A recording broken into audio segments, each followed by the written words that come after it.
اعوذ باللہ من الشیطان الرجیم، بسم اللہ الرحمن الرحیم۔ نو دا ورلڈ اردو کے معزز سبسکرائبرز، السلام علیکم۔ آج کی اس ویڈیو کے اندر ہم یہ بات کریں گے کہ سور کا گوشت اسلام میں کیوں حرام کیا گیا ہے اور اس کی کیا وجہ ہے، اس کی کیا وجوہات ہیں، اور جو مغربی لوگ اس پر دلائل مانگتے ہیں، آج کی اس ویڈیو کے اندر ہم انہی کو کور کرنے کی کوشش کریں گے۔ اس سے پہلے میری آپ سے ایک ریکویسٹ ہے کہ اگر آپ نے ابھی تک ہمارے channel know the world Urdu کو سبسکرائب نہیں کیا تو اس کو سبسکرائب کر لیجئے تاکہ آپ کو آگے بھی اور مختلف معلوماتی ٹاپکس پر ویڈیوز مل سکیں۔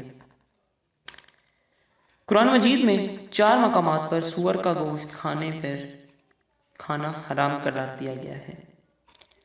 سورہ المائدہ آیت نمبر 3 میں اللہ تعالیٰ ارشاد فرماتا ہے، اور تم پر حرام کیا گیا ہے مردار، خون، سور کا گوشت اور وہ جانور جس پر اللہ کے علاوہ کسی اور کا نام لیا گیا ہو اور اس کو ذبح کیا گیا ہو۔ اس کا ذکر قرآن مجید کے علاوہ دوسری آسمانی کتابوں یعنی بائبل میں بھی موجود ہے۔ اس میں بھی سور کے گوشت کو حرام قرار دیا گیا ہے۔ جدید سائنسی تحقیق کے مطابق سور کا گوشت کھانے سے تقریباً 70 سے زائد بیماریاں لاحق ہو سکتی ہیں۔ سور کے گوشت میں بہت زیادہ تعداد میں ٹیپ ورمز پائے جاتے ہیں۔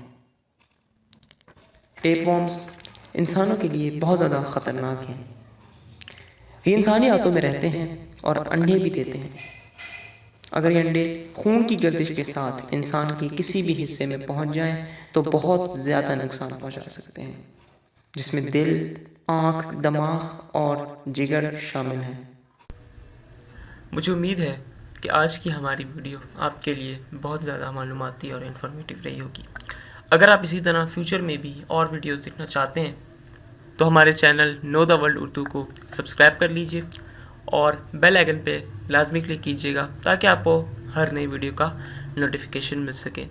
اس ویڈیو میں اتنا ہی، ہمیں اجازت دیجئے، ایک نئی ویڈیو کے ساتھ پھر حاضر ہوں گے۔ اللہ حافظ۔